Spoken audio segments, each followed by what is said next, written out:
Hello, everybody. Good afternoon and good evening, depending upon where you are. On behalf of the Global Interdependent Center's Board of Directors and the GIC's College of Central Bankers, welcome to today's executive briefing.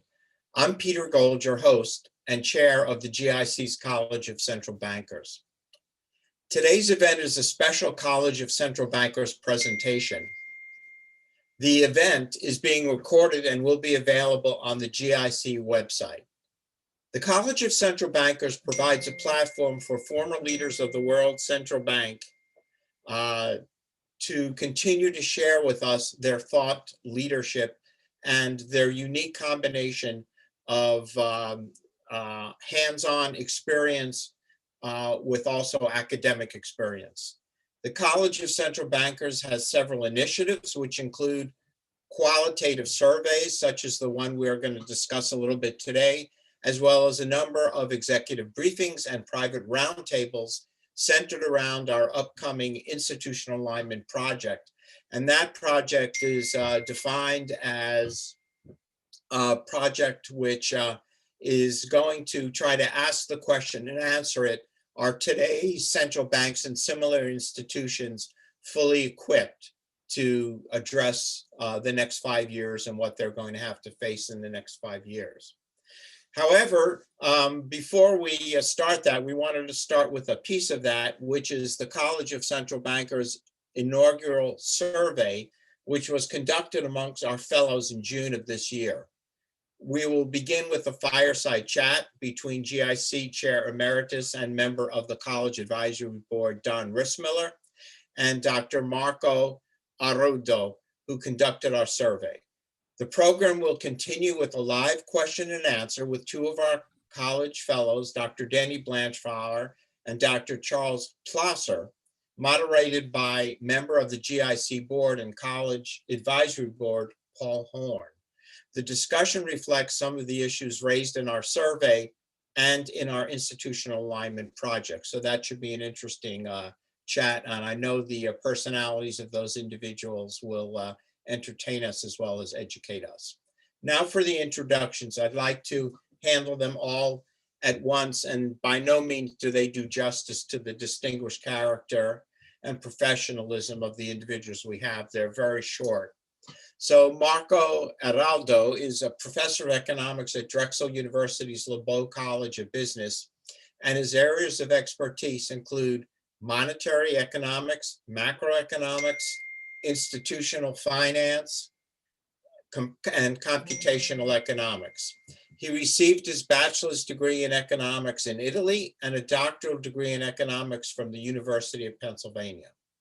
Don Rissmiller, my long-term colleague on the GIC board, is the founding partner of Strategas and has directed the firm's macroeconomic research efforts since 2006. He oversees the firm's thematic research as well as high-frequency econometric forecasting and is frequently quoted in the financial press. He holds an A.B. magna cum laude in economics from Harvard. Paul Horne, also a GIC board member on our advisory board of the college, is an active independent international market economist since retiring as managing director of the European equity markets at Solomon Smith Barney Citigroup in London. He writes for the European Institute and is on one of the forecasting and editorial panels for the National Association for Business Economics. And I do know I've also read many of his pieces in the Financial Times. Thank you, Paul, for being here as well. Danny Blanchflower is a leading economist and economics professor at Dartmouth College. He is also a research associate at the National Bureau of Economic Research and part-time professor at the University of Stirling in the UK. He was an external member of the Bank of England's Interest Rate Setting Monetary Policy Committee and was inducted as a fellow into the College of Central Bankers in 2020, and we're so glad we have him and are going to hear from him today. Charles Plosser, President and CEO of the Federal Reserve Bank of Philadelphia from 2006 to 2015. He retired from FINRA Board of Governors in August of 2021. He is a visiting fellow at the Hoover Institute, Stanford University, and a member of the Shadow Open Market Committee. He earned his MBA and Ph.D. Degrees from the University of Chicago and was inducted into the College of Central Bankers as a fellow in 2019, and has just been absolutely fantastic in leading us in thought leadership and contributing to the college. Before yielding this virtual floor to Paul, I just wanted to note that some of the issues we are presenting in our survey, and which will be discussed in the fireside chat, are both historic and current. In his 2020 book, historian Edward Lawson notes on page 248 that the measures which President Washington identified as core to his administration, there were three issues. One of the three issues was establishment of a quasi-independent central bank. So that pertained then, and maybe we'll have questions or two about if that question is still relevant. It was certainly treated in our survey. Well, with that, let me please welcome our speakers. We'll begin our discussion. I'm going to welcome Marco and Don and sit back and learn from you guys. Thank you. Well, thank you very much, Peter. It's great to be here with all of our colleagues from the Global Interdependence Center and the College of Central Bankers. So I want to spend a few minutes on the motivation for today's session. Why are we doing surveys? Why are we choosing to bring the breadth of our intellectual talent together on some of these topics? Part of it is motivated by recent experience. So this is certainly an odd business cycle. The approach to central banking and long-run goals may have been changing in any case, but the pandemic accelerated some of these changes, and they're making others more suspect and harder. So where do we sit? Let's review some of the recent data. We've come off a very strong first half in the United States. Consumer spending was up over 11% quarter to quarter annualized in both the first quarter and the second quarter. Real gross domestic product was up 6.5. 6.5 is very good, but there's a miss there if we think about where consumer spending sat up in double digits. So what was that? There's some story here that we can't keep up with demand, which has been rare in recent decades. And so if anyone has gone and tried to buy a car, you've seen this. You can look at the lot and see what's different versus some of the prior episodes. Business cycles have historically been driven by goods, and in particular by durable goods. If we think about where the share of volatility of gross domestic product sits, it's usually in that sector, and often it involves a financial event like a financial crisis. So you would build up too many durable goods in inventory. You would realize that. You would cut production. Because you cut production, you wind up cutting jobs. If you cut jobs, that hurts income, and that can yield a financial crisis. That really didn't happen this time. We had some issues with goods, but we involved the service sector in ways that we have not. Usually in a recession, you would keep getting haircuts, and you would keep consuming educational services, and you would keep consuming medical services. That was different this time. And so as we sit here today, we're talking about a number of bottlenecks, 4 in particular. There's bottlenecks in product. Semiconductors would be an example. There's bottlenecks in transportation. We could look at the ports in California. We could look at a shortage of school buses and school bus drivers. There's a shortage of labor. Labor supply has not yet shown up. If we look at participation, that looks quite different than pre-pandemic episodes. And there are issues in the energy space as we try to transition towards the future. So we sit here with a US gross domestic product number that has gone back to pre-pandemic numbers, but employment has not. And so we are talking about some things we've not talked about in quite some time, including inflation. Inflation has moved up. There is a rigorous debate going on about whether this will prove transitory. There's a debate on what transitory even means as we've moved through 2021. So we are here in a very tricky situation for central bankers. And so we've conducted the survey to lay some groundwork to give a sense of where central bankers from around the world have started to approach this issue. And with that, let me turn it over to Marco to talk about some of the results. All right, thanks, Don, so much. I would like, first of all, to thank GSC for the great opportunity of working on this project. would like to thank the fellows for taking time off their busy schedule to answer the questions we posted and during the survey. And I think this is quite an ambitious project, and I'm very happy to share our finding with you. Okay, so let me share my screen, and let me do full screen mode. Okay, all right.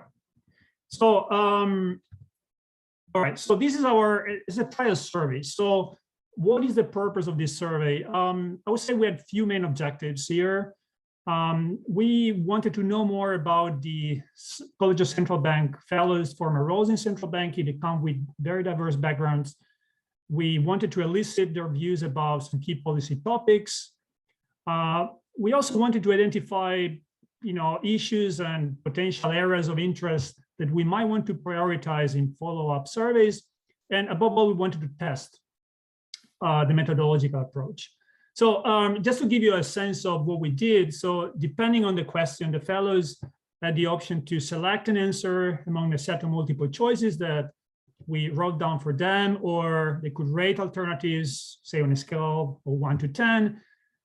They were asked to express the extent of their agreement or disagreement with some specific policymaker statements. And we also gave the option to add some personal comments. We had 14 fellows responding to the survey. Now, of course, the College of Central Bankers is getting bigger, so in follow-up surveys, we might have even more. So the survey was divided in 4 main areas. The first part was about background information on the fellows, since they come from very diverse geographical areas, very different positions in central banking. And then we moved into more specific policy and macro issues. So one important area was about the revised FOMC longer run goals and strategies. A second area we tested was the monetary fiscal policy coordination and the risk of fiscal dominance. And the very last one was kind of like an open discussion about what would be interesting topics for the future. So moving on to the first area. So this is about the revised, Fed's longer run goals and strategies, which we come to know as average inflation targeting. So we had different questions, but I would say that the 2 key questions we asked our fellows were, so first of all, what is the likelihood of the Fed attaining is the 2% average inflation target goal by the end of 2023? And another question we had for them was, should the Fed new goals and strategies be quantitatively more explicit? And in that sense, we meant, should we have a clearer definition of what we mean by average inflation? Are we thinking about 4 quarters or a year? Are we thinking about 2 years? Are we looking backward? Are we looking forward? And we also ask our fellows, given the statements in the revised strategy, when should we consider inflation no longer just moderately above target for some time? So when should we expect the Fed to intervene and raise rates? So as you can see here from the 2 graphs I have on the right, I just had 2, we have many more in the survey. There is some sort of optimism on, about 2/3 of the fellows said that it's quite likely, according to them, that by 2023, the Fed will attain the 2% average inflation target. The college, on the other end, is more split. I would say 50% of the fellows think that the statements should remain as they are. So we don't need any quantitative, more explicit target or strategy, like what is average inflation, how long we should expect or accept inflation to be above target. So I think, here the college is expressing some diverse views. A couple of remarks I would like to add here.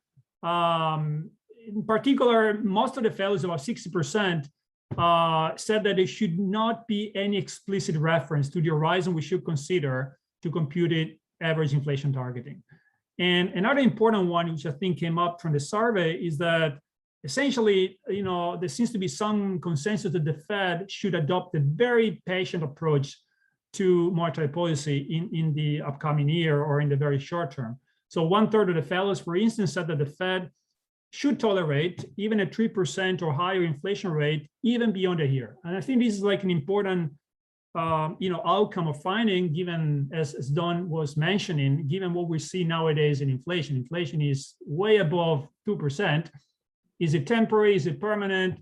Should we expect the Fed to act or not? So that's pretty much an open question. And I think the fellows are picked it up as well. Which policies, right? So we've seen lots of different strategies used by the Fed and other central banks over the last few years. QE for guidance, some banks went into negative rates. So I would say that here, when we ask, what is a good policy for average inflation targeting? I think there are four main takeaways here.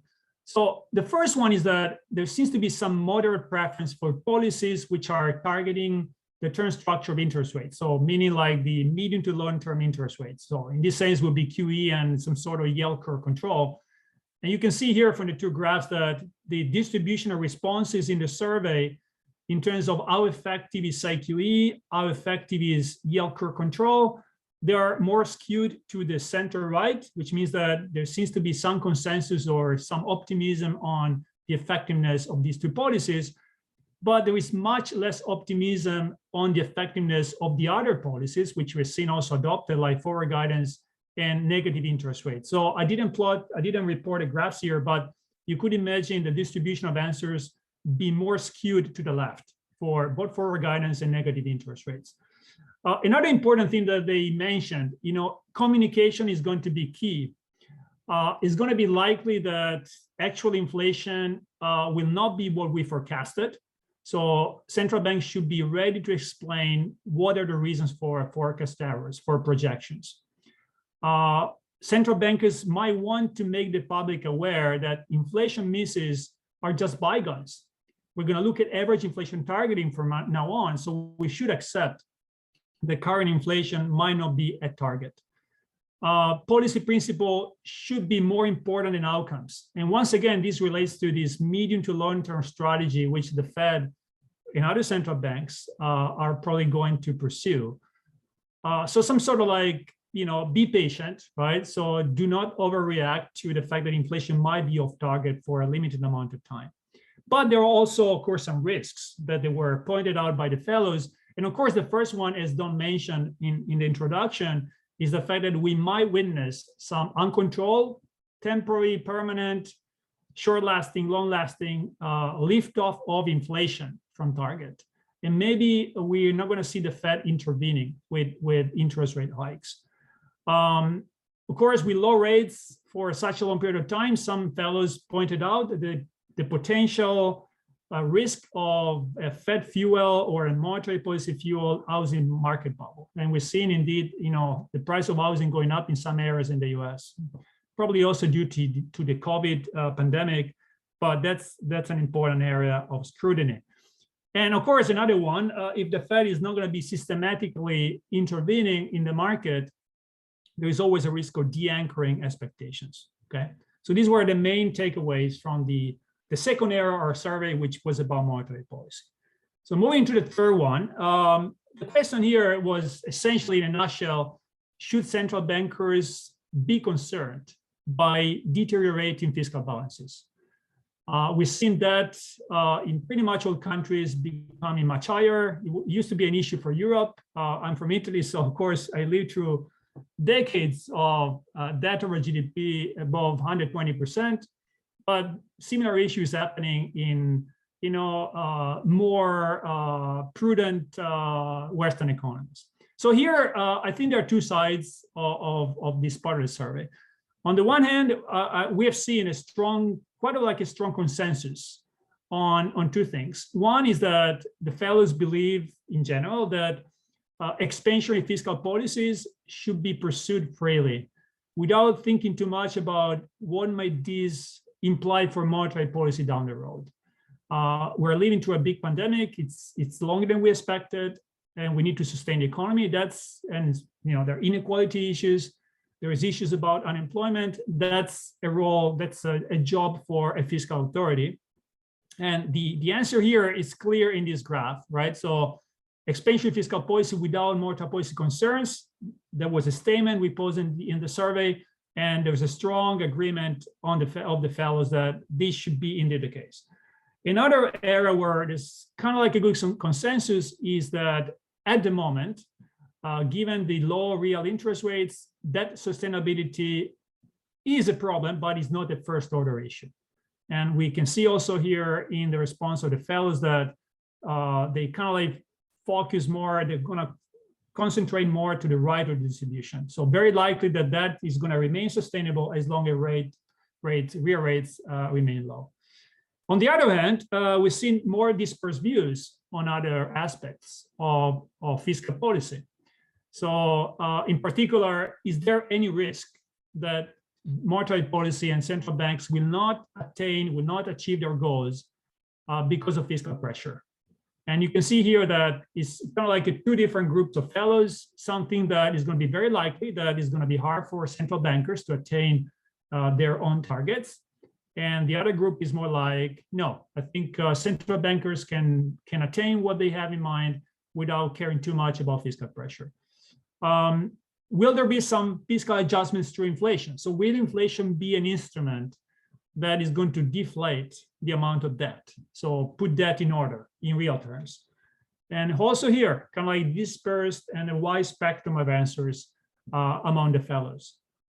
And the last one we had was given the expansion in fiscal policy, given the ongoing unconventional QE, should we be concerned about the balance sheets of central banks?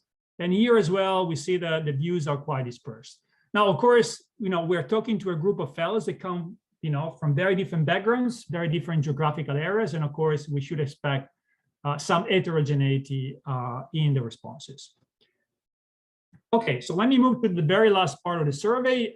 So here we were interested in, eliciting their views about what you think are going to be key topics to discuss in the near future. So in the next 3 to 4 years.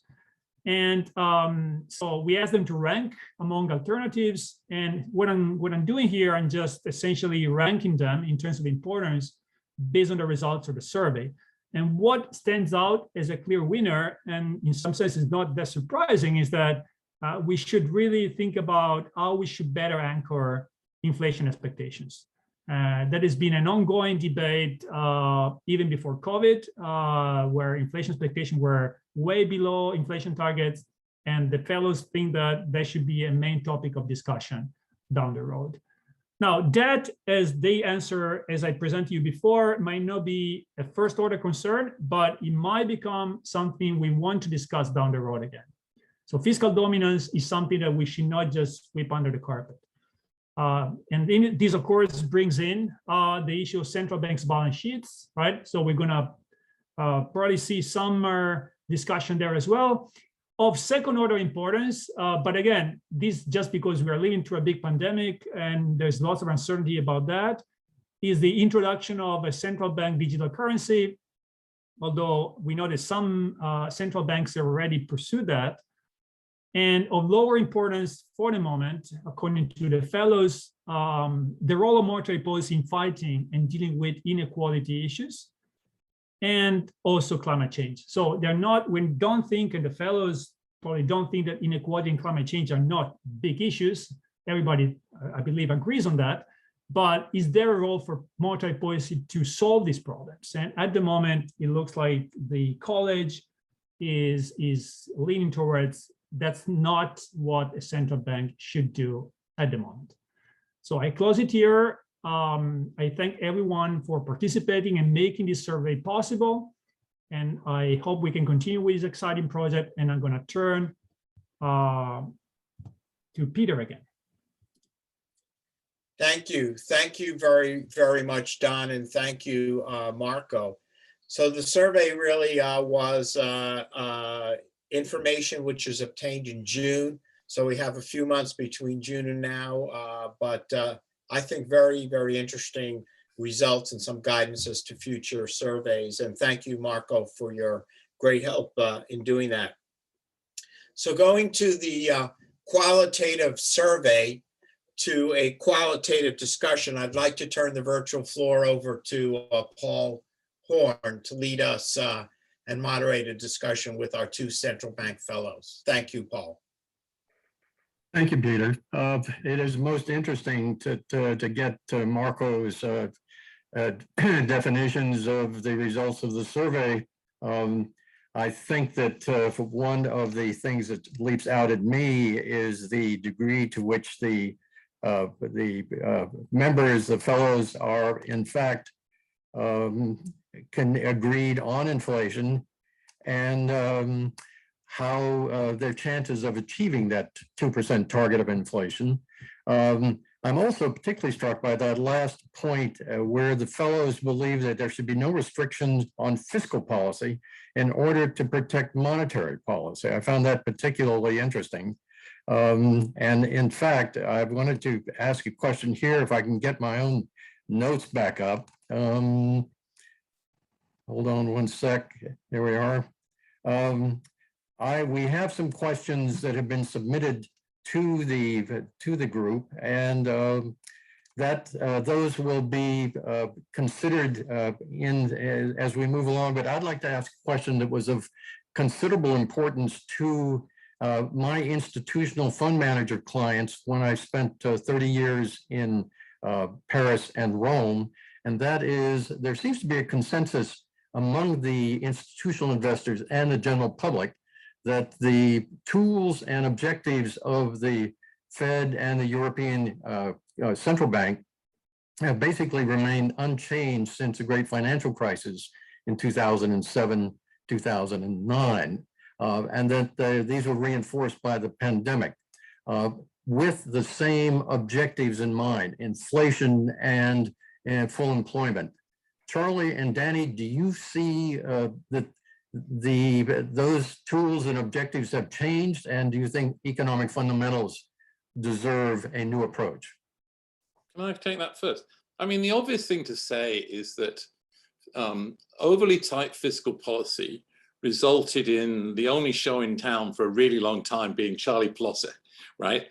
I mean, basically what you end up with, if fiscal policy is tight, monetary policy, has to do its thing. And obviously the issue about inequality, if you resort to monetary policy, the interest rate is the same in Philadelphia as it is in Alabama and is in Seattle. So in a sense, it takes away regional policy.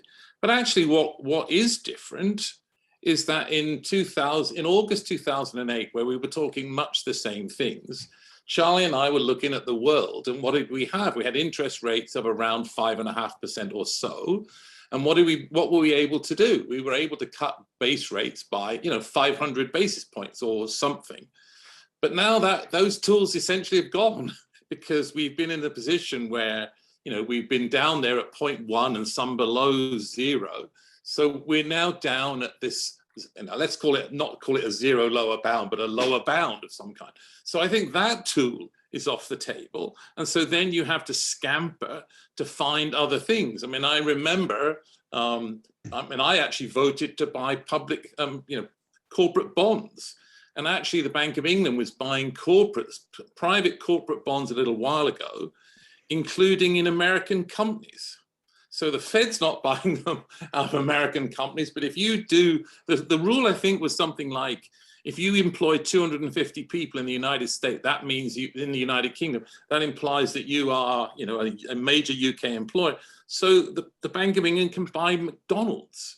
So yeah, things have kind of moved, but I think that's the fundamental story, which is, what are you going to do? I mean, even if you do go negative, are you going to go to -3? Well, you're probably not. You're going to do a little bit negative and we'll worry about that. But I think that's the big deal, that we have not the ability to cut rates by 500 basis points. See what Charlie thinks. Well, it's two things. First is the goals of monetary policy, at least for the Fed, have not changed. Right. And its toolkit is being revamped, you might say, out of desperation. The Fed placed a lot of its, in the Fed's case, placed a lot of its emphasis on its ability to do stabilization policy, on controlling the interest rate. And through that, the way the Fed thought about it was, you control the interest rate, you control the real economy, the unemployment rate. And then that either creates inflation or doesn't, depending on how much slack there is in the economy. That was the worldview. It's still the worldview in many ways because there's no substitute. And the Fed's dilemma right now is that they've thrown out monetary theory in the sense of money doesn't matter. They've said now that interest rate policy over the last 10 years, where they've said, well, we kept the interest rate at zero and we didn't get any inflation. So that doesn't create inflation. So slack, and in the 70s, we learned that you can have lots of inflation without having full employment. So the question is, what are the Fed's tools for controlling inflation at the end of the day? And they've now told us it's expectations. Okay, that's a bizarre theory of inflation because it says inflation is determined by whatever the public thinks inflation is going to be. That's one endogenous variable forecasting another endogenous variable. And the Fed has sort of disentangled or distanced itself from its own tools for controlling inflation, which is one of its mandates. I happen to think that inflation ought to be a central bank's primary mandate, in part because ultimately, in a world of fiat money, the Feds have the Federal Reserve Bank, the central banks have a fairly unique responsibility to help stabilize prices. And they need the tools and the ability to do that. But they're the only ones that can do it. So that needs to take priority. So I think that the Fed has placed itself in many ways in a very awkward position. And the role of fiscal policy is clearly important. I would never doubt that in some respects, but I think what we have to be very careful of is that the reliance on fiscal policy may in fact be appropriate, but I think in reference to the survey, I think it's a big mistake that fiscal actions won't have any impact on them. They will, and there'll be pressure on central banks to resolve fiscal pressures. Charles Goodhart told the GIC a month or two ago, he said, we have to remember that he was predicting there's going to be a tendency for more inflation over a prolonged period of time, not necessarily this year or next year or whatever, but over a longer time for one simple reason. Fiscal policy in many, many major countries are at unsustainable paces. Public debt is growing at very rapid rates almost everywhere. And at some point, the only way you can deal with that, assuming you don't want a currency crisis of some kind, is you either have to finance that by taxes now or later, debt, which is obviously would be fewer later taxes. But in general, the public, the body politic, if you will, in many countries is not going to be very receptive to raising taxes to pay off the debt. And governments, given their spending habits and their demographics, are driving spending higher, and that's going to be hard to cut. So ultimately, over the long run, the only solution that governments will have will be to use inflation to reduce the value of the outstanding debt. So you'll have an inflation tax. So he said it's going to be very difficult to avoid inflation going forward because of the fiscal unsustainability and the choices governments will find themselves in over the next decade or so. So I think that's a very interesting observation to make, and it does point to the fact that central banks will be ultimately influenced by the path of fiscal policy and whether or not it's debt financed or tax financed or through spending cuts. So I think there's some very interesting challenges. And I would just add one more point. I think that the role of monetary policy, or that is the way we think about monetary policy, hasn't changed very much. It's changed in the actions in some respect due to the zero bound, as Danny was saying. I personally happen to think that that is less important than central bankers think it is my own assessment. They're kind of obsessed with the whole idea of what do you do if I can't lower interest rates anymore. Market economies have remarkable resilience to rebound and respond to changes in prices and events. So I'm a little less panicky about the zero bound, and I'm more optimistic that the Fed is not going to solve that problem, and its choices will not solve the problem of the zero bound. Can I just do a quick response on that? I'll leave it there. Quick response to that. I mean, the only thing we should say, though, is an overemphasis and an over-attention on inflation essentially meant that central banks missed the Great Recession. I mean, if you think in August 2008, everyone was worried about inflation being at 5% and hadn't spotted that the US had been in recession for 6 months. And so in a sense, the focus on inflation is important, but I think it was an over-focus on inflation. And in some sense, an argument that the central banks have been so great in, keeping inflation low for a really long time, whereas in truth, you might just argue it's China. And the question really going forward is, to what extent does that sort of push down on things from global forces when that pandemic has come? The question is, with all the things we're seeing in the supply chain and so on, whether those forces, I mean, in a sense, that's consistent with what Charlie said. If you think the globalization in the way that it was operating before pushed down on prices and kept these things, kept a lid on them, if you think that the global supply chain collapse has sort of stopped, that reduces the globalization forces and that raises inflation. That's the 2 points I think that fit together. But anyway, thank you. Yeah.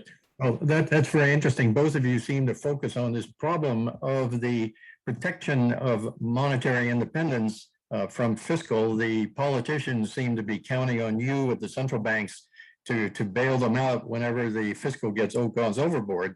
We've got 3 questions that were offered in advance. One of them all dealing with inflation. One of them was submitted by Paul O'Brien, who's a GIC member. And he asked the question, is inflation control relative to supporting unemployment or employment? Can there be a change of emphasis there with the changing economic fundamentals that both of you seem to have stressed? Well, I mean, the labor market is unbelievably complicated right now. I mean, I wrote a book called The Wage Curve, which is actually about a re-specification of the Phillips curve. And Bill Phillips, all sorts of us looked at recessions and looked at shocks and we say, okay, the slack rises in the economy, and the thing we know it's going to do is it's going to push down on wage growth. So in the United States, we have a rise in the unemployment rate from 3.5% to 20% in about 2 months, and wage growth triples. Right, and we're at positions, and of course, the whole thing about what you've had to do to Social Security has been impacted by that. In the UK, there's a thing called the triple lock, which is pensions are going to rise based upon 3 things, the highest of them: 2.5%, the current CPI, or average wages. Well, average wage in a particular month, and average wages were 8.5%. So they had to scrap the triple lock because of the craziness going on in the labour market. So that's the first thing. Very hard to work out as a labour economist. What the heck is going on? There are clearly, blocks to the supply chain. But again, the problem is that certainly in many countries, you have these furlough schemes. You have these furlough schemes holding down on activity, preventing, if you like, seeing exactly what's going on. But they're now starting to come off. So obviously, I'm in Scotland, spent a lot of time thinking about Scotland. And Scotland's seen a decline in the unemployment rate over the whole of this period. But here's something pretty interesting. So when you measure these things, it's so hard to work out. In the UK, if you count the number of people who are counted as unemployed in the normal measure, And then you look at how many people are claiming unemployment benefits. That latter number is about 700,000 bigger than the first number, right? So there are 700,000 people who are claiming unemployment benefit, but actually aren't counted as unemployed. So this is a very tough time. And actually in many countries, the UK included, we're seeing moves to austerity right now, with the central bank also talking about, I mean, it's basically priced in a rate hike at the November the 2nd meeting. And in the last 3 weeks, the government cut payments to the poor, cut by $30 a week payments to the poor, raised labor market taxes, and is basically about to go into another austerity mode. So here we are, fiscal policy tightening, monetary policy even thinking about tightening, and potentially an economy going into recession. So the question is, really, it seems to me that the potential now for a macro error, probably driven by the Fed, but driven by a central bank, but also driven by what policymakers are doing, because they think, oh, everything's over, we can go back to normal. But just imagine, you raise rates, and the furlough scheme actually in Britain came off 3 weeks ago. So here you are, and presumably what we're going to see is these two things look to me that all of them are in the wrong direction. Well, based on what you're saying there and what Charlie said earlier about this battle for controlling or stimulating inflation, Right. What are the Fed's tools currently, Charlie, that could be used to deal with inflation if in fact there is some Sit and wait. more structural problems causing inflation? Sit and wait. Sorry, got Charlie. Go ahead, Danny.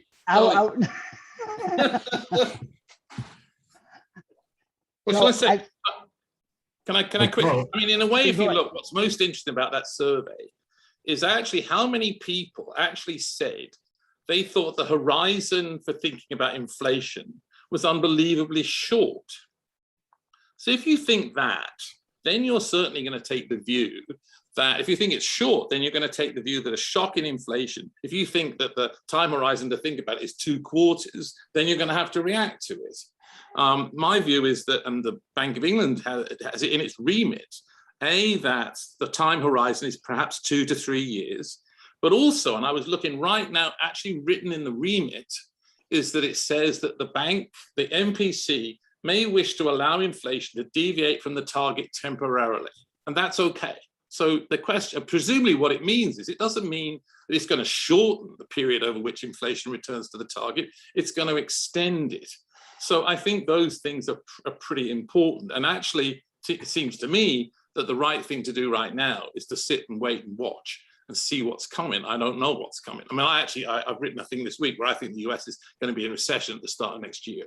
So if that's true, you certainly should be sitting and looking and watching and waiting. But the choice of tools for the Fed to deal with inflation are important to the financial markets, which particularly interest all of us. Well, right, but it means if I'm right, then they've got to reverse everything, and they've got. All right, Danny. All right. So what does Charlie recommend? All right. So 2 things I think come to mind. One is inflation has been going on for over a year now of well above 2% inflation. That's the first point. Second point is it is the longer term that matters. Yeah. But I'd like to flip it by saying my view is that whether the current inflation we see, will that be transitory or will that be longer term, is an important question. Right. But the way it's being talked about by the Fed is all wrong. The cause of inflation isn't about the price of automobiles or the price of lumber. Those are relative price shocks. Yes, they can cause real disruptions, all right? But that's not what we mean by inflation, right? What we mean by inflation is sustained increase in prices. And my view is that the question the Fed needs to ask itself, as well as the fiscal authorities, is what's the role of their policy? What's the role of their policy in containing inflation? In the 1960s and 70s, people don't like me talking about this, but the Fed essentially transformed a relative price shock called oil that caused supply side disruptions, bottlenecks, and supply side shocks. Through their monetary policy, they in effect translated that temporary price shock into a longer run, sustained, persistent inflation that reached double digits by the late 2007. So the question for the Fed is not that inflation is going to be some exogenous process. The question they have to face is what their policy role and stance is in that. And the same thing for fiscal policy. We have both monetary policy and fiscal policy more accommodative and more aggressive than any time it's been, at least in the United States, since World War II. And I think that, so the question is what is the role that policy is going to play in making these bottlenecks and admittedly somewhat temporary shocks to the supply side, turning that into something more permanent. Right. That's the hard question. No, I agree with that. And to talk about it being temporary or not, you can't talk about it until you've made some choices about what the paths of policy are going to be. And I think that's the hard question, and that's the way it ought to be phrased. The Fed is pretending as if they don't have to do anything and the inflation will go away. That's a wish and a prayer, a hope. But it may be realistic. That may be realistic. Be right, but it's a hope. It's absolutely. But there's a very large financial market out there with a bubble in treasuries, perhaps, and the equity markets at an all-time high. So the tools that the Fed uses to deal with inflation, whether it's expectational or an average over a period of time, the tools that the Fed employs, forward guidance, tapering, raising interest rates, managing the yield curve. What do each of you think should be used? Well, I think initially they have to start the taper.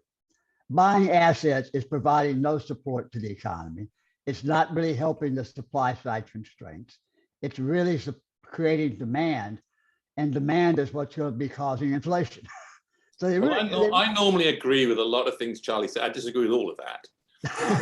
So here's the thing why I disagree with it, and it's just the last part. So I think of this as a hurricane, right? So I think a hurricane hits an island, and what happens? The price of roofers go up from $20 an hour to $1,000 an hour. The price of cheese and milk and water and all of that stuff, that rises like crazy for about 6 months, and then the island gets back to normal. What does it do to inflation in a year's time? Nothing. So that, I mean, Charlie's right. That's the hope. Unless you flood that economy, island, with more money, to support those higher wages. Right. No, I agree. I want to keep going. So the second reason why are all these asset prices rising? The answer is QE. I voted for QE to raise asset prices. Duh. And asset prices started to rise from the second we all voted for QE. So I got that one. But the big difference, back to what Charlie said, was that in the 60s and 70s, what was the fundamental turning point? It wasn't central bankers. It was the rising power of unions around the world. Followed from the 68 riots in Paris. During the 70s, and in the 60s, you saw this enormous rise in union bargaining power. Basically, what happened was you have these wage increases. As Charlie was talking, I wrote down 4 letters: COLA, C-O-L-A, cost of living adjustments. So those cost of living adjustments came in and the prices got kicked into a wage settlement. We settled for 4, and we said if inflation's above 5, we get on top of that 1. So wage settlements responded. I see none of that. I don't see any of that coming. I don't see the power picked up a bit, but I don't see that as I don't know about right. That. I mean, let me finish my last bit. You're right that may change, and that may be something you have to form a view about. But my view, right, and the final point. So if you look at the data that's called all 6 of the last 6 recessions, that's consumer expectations data, that turned in the spring of 2021, just as it turned in 2007. So supposing it was true that the US economy is going into recession, and I think there's every good, I'm not saying it will, but if you follow the data, that's what the data is saying. Then if you start to taper, then you're doing exactly the opposite. That's a big error. So as I said, when Charlie started, I said, if it was me, I would sit and wait and see if these data, is the data consistent with that? Because I think if you start to taper, that will be a major macro error, because you don't know which of those options you're actually got. So Charlie, I agree with you, but I don't think we know which of them is true. No, I don't. The question is where you see the Fed prides itself on the balance of risk. Exactly. And that what they are not doing right now is paying any attention to their own risks that their policy is creating. But don't you think we could fix, you and I could fix? Fed members have already said that discovering that the inflation is more persistent than they thought it was going to be. I don't know about the UK, but in the US, totals didn't come about until after we had already had 4 or 5% inflation. I mean, it was inflation that created the totals, not the other way around. And so I think that we have to be very careful here. I don't believe the asset purchases at this point are doing anything for the economy as a whole. It may be doing something in the financial markets, but if it is, it shouldn't be. I don't think that stopping or reducing asset purchases and tapering them away will have any effect on the real economy. But what I do think it'll have is that the Fed needs to stop inflation. And maybe that decision comes next year or the year after. If they need to, they're going to have to raise rates. They're not going to raise rates till after they stop buying assets. All right. So to me, stop buying assets is not going to prevent inflation, but it would at least send a signal to the markets that the Fed is worried about it. Right now, the Fed has said, and this has got them in a lot of trouble, we will not raise rates until we've reached full employment. Flat out, they've said that. Good. That's spoon feeding. Let me move. That is very dangerous. And now they're discovering why, because now they don't have full employment from their own definitions, and they've got a lot of inflation. They never said what they would do in that circumstance. So they've got themselves in a box, and it wasn't necessary. Well, we have a couple of questions. We have a couple of questions that move on in the direction of inflation, the tools used to deal with inflation, and another subject which the Fed is officially not responsible for and never comments on, and that is the US dollar and its status as a reserve currency. And a question from one of the listeners comes in about the national debt. Is it possible that combined higher inflation, Fed's lack of success in controlling it, and a rapidly rising national debt could knock the dollar off its pedestal as the world's reserve currency?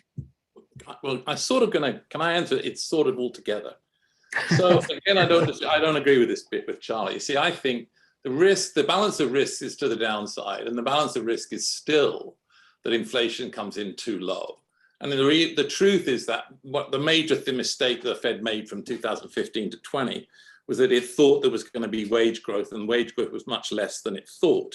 I have in my head, I voted at meetings, in 2 successive meetings, for 150 basis point cut, followed by 100 basis point cut. So my view, contrary to Charlie's, is wait for them to see the whites of the eyes of inflation, because I'm worried much more about the balance of risk to the downside, because we have no idea what to do to get inflation. If it goes negative, what do you do? We don't know anything about that. And I think if you wait, there's nothing to hurt from waiting. And he and I could sit in a room, and I'm sure he could persuade me. But why would you not sit and wait? What's the cost of waiting and seeing and letting the risks appear? Because we know what to do, how to get inflation down. I mean, Charlie said it as if we don't know what to do. We do know what to do. We just raise rates. I agree with that. You raise rates, and perhaps we raise rates by a lot, but I don't think you balanced it fairly, because the risk to the downside of very low inflation is what got us stuck. That's the Japanese problem. I don't think there is a problem. You may respond to it, of course. I don't think there is a problem, and I would be willing to vote for 150 basis point rise if inflation, took a long run view. It's not that, but it's not that hard. I don't quite know, Charlie, why you think it's that hard. Well, we know what to do. Two things. No, we do know what to do. Although the Fed hasn't said it, but I think two things. First, wages are already increasing their growth rate in the United States anyway. That's one thing. The second thing is, and the Fed's right to be concerned about expectations. What we do know is if expectations begin to rise, it's a lot harder to get them back down again.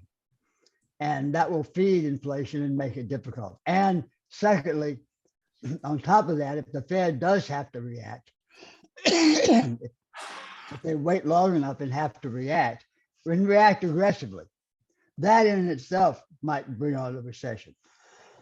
And I don't think you want to put yourself in that position, because that would be a huge downside risk. So what we're facing, what the Fed is facing now, is a combination of they're damned if they do and damned if they don't.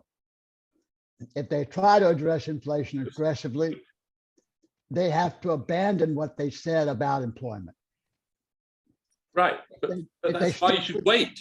Wait a minute, if they don't address it, they don't address inflation and wait for employment and wages and expectations to rise, then they're really putting at risk their inflation part of their mandate, which have said they don't want to do. So their credibility is going to be damaged either way. And that's the dilemma they put themselves in. They shouldn't have in the first place. They didn't have to have this choice. But they, like I say, they did it to themselves. So I think that I wanted to get back to Paul's question, which was what, Paul? Now, Danny, Will Don, we only have a couple of minutes before we have to wind this up, but will inflation and growing national debt knock the dollar off as the world's reserve currency? So let me just give you my view on that. I think the answer to that is it could, but I doubt it. I think there have been lots of challenges in recent years, and people have said that the euro was going to knock the dollar off as its reserve currency. Then it was Japan, and now it's China. The problem with China is the Chinese currency is and capital flows are such that it is not liquid enough to ever become the reserve currency anytime soon. That's going to have to change in China. And that should be very difficult. The euro had its chance and certainly has not done it yet. So I don't predict that unless our fiscal policies end up creating a debt crisis on our sovereign debt in the United States, unless that happens, the chances of dethroning the US as a reserve currency, I don't think is in the cards anytime soon.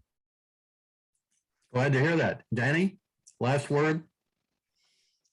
Yeah, I mean, obviously we disagree, but I think we agree on the fact there's a very big uncertainty. I just wanted to add one thing, which is relevant to the stuff that we've talked about. I think a lot of what you've seen in the US economy turns from around the spring. And the reason is because of Delta. And if you look in the data, there's a set of surveys from Grant Thornton and from the Conference Board. Women especially say, I do not want to go back to work. I'm frightened about going back to the office. I'm frightened about catching COVID. You see anxiety in the economy is rising. And we've seen a big change, a big decline in the labor force participation rate of women. So my view is that, I don't disagree with most of the things that Charlie's argued, but my view is just we need to wait and see and watch this, because there's a possibility that this economy is heading down.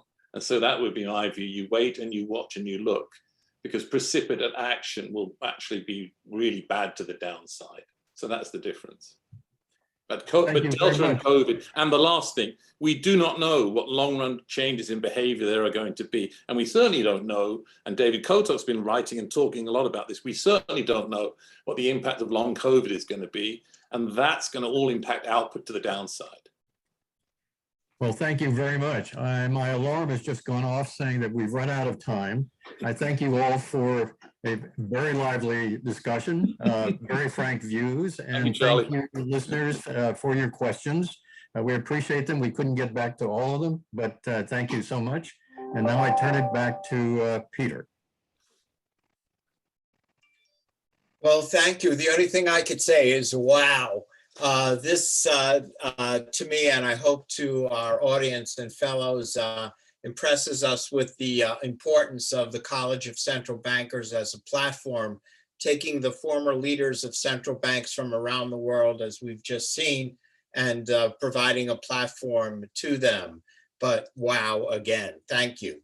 So to all of our speakers, Don, Marco, Paul, Danny, and Charlie, of course, thank you again for a fascinating and lively discussion. To our audience, thank you as well, for sure. We hope you'll all be with us for the next GIC programming as we get into next year as well. And by the way, a special shout out to the 7 other fellows and advisory board members in today's audience. Thank you for attending.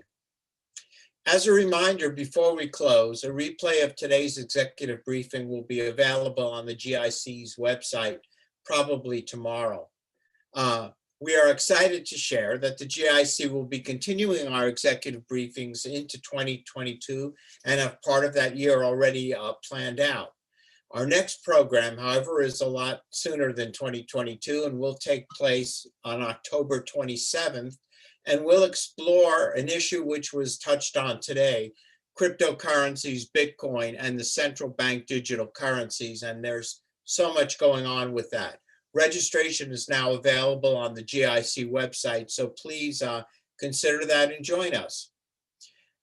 To find video replays, explore GIC membership, learn more about the College of Central Bankers, including helping us support ourselves, please visit our website at www.interdependence.org. As we conclude, we ask you and encourage you to take 30 seconds to respond to our audience survey. Your feedback is extremely important to us, and we appreciate you letting us know how we can improve our programming and get it just a little bit better each time we do it. Thank you for your attention. Have a great day and be well. Thank you.